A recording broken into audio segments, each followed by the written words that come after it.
ትጂ ያጠያቀልሽ ያው አሁንም አንተ ስትናገር ደግሞ ሌላ ግራም ያገባ ጥያቄ እንትን አለብኝ የተፈጠረብኝ ላይክ በድንግል ማርያም በቅዱስ ገብርኤል በሁሉም መላእክትና ጻድቃን ያለፈው ታሪክ እውነት ነው አልክ።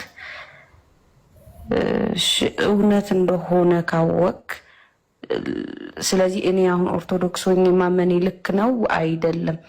ልክ ነው። አንተ አሁን ትክክል ነው አልከኝ። ስለዚህ ማመኔ ልክ ነበር ማለት ነው።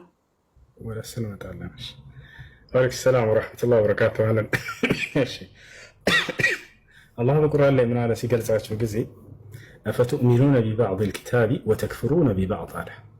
የሚገርም አገላለጽ። ከመጽሐፉ ከፊሉን ታምናላችሁ ከፊሉን ግን ትክዳላችሁና አለ። ፈማ ጀዛኡ መን የፍዐሉ ዛሊከ ኢላ ኺዝዩን ፊል ሐያቲ ዱንያ። ይህን የሚሰራ ሰው ምንዳው በምድራዊ ህይወት ውርደት እንጂ ሌላ ምን ሊሆን ይችላል? ምንዳው ውርደት እንጂ ሌላ ምን ሊሆን ይችላል? ወየውም አልቂያመቲ ዩረዱነ ኢላ አሸድ አልዐዛብ። የትንሣኤ ቀን ደግሞ ብርቱ ወደሆነው ቅጣት ወደ ገሃነም ይመለሳሉ አለ። እሺ ወመላሁ ቢጋፊሊን ዐማ ተዕመሉን።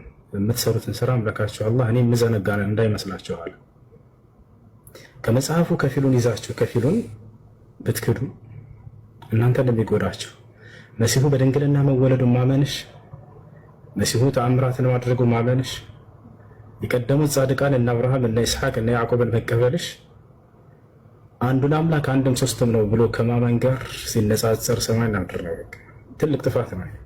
አይሻርላ አንዱን አምላክ አንድ ብቻ ነው ብሎ ነብያቶች ገልጸው ጨርሰው ሳሉ አንቺ ግን አንድም ሶስትም ነው ብለሽ አመንሽ።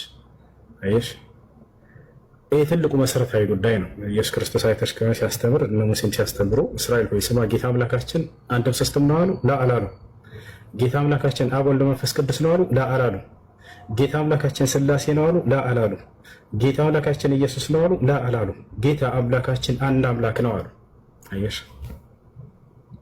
ነገር ግን አንቺን ብለሽ ታምኛለሽ አንድ ብቻ አይደለም አንድም ሶስትም ነው ብለሽ ታምኛለሽ። ስለዚህ ኢየሱስ በድንግልና መወለዱ አይጠቅመሽም። ይህንን መሰረታዊ ጉዳይ የአምላክን ማንነትና ምንነት እስከ ካድሽ ድረስ አሁን የምንጠራችሁ ምንድን ነው? አንድና ብቸኛ የሆነውን አምላክ በጋራ እናምልክ ነው። ነቢዩ ሙሐመድም ሰለላሁ ዐለይሂ ወሰለም ሲመጡ ይሄን ለእናንተ እንዲያስተላልፉ ነው የታዘዙት። አላህ በቁርአን ላይ ምን አለ መሰለሽ? ቁል ያ አህለል ኪታቢ ተዓለው ኢላ ከሊመቲን ሰዋኢን በይነና ወበይነኩም አላ ነዕቡደ ኢለላህ ወላ ኑሽሪከ ቢሂ ሸይአን ወላ የተኺዘ በዕዱና በዕደን አርባበን ሚን ዱኒላህ ፈኢን ተወለው ፈቁሉ አሽሀዱ ቢአንና ሙስሊሙን አለ። ሙሐመድ ሆይ በላቸው አለ። ለማን? ለአይሁዲዎችና ለክርስቲያኖች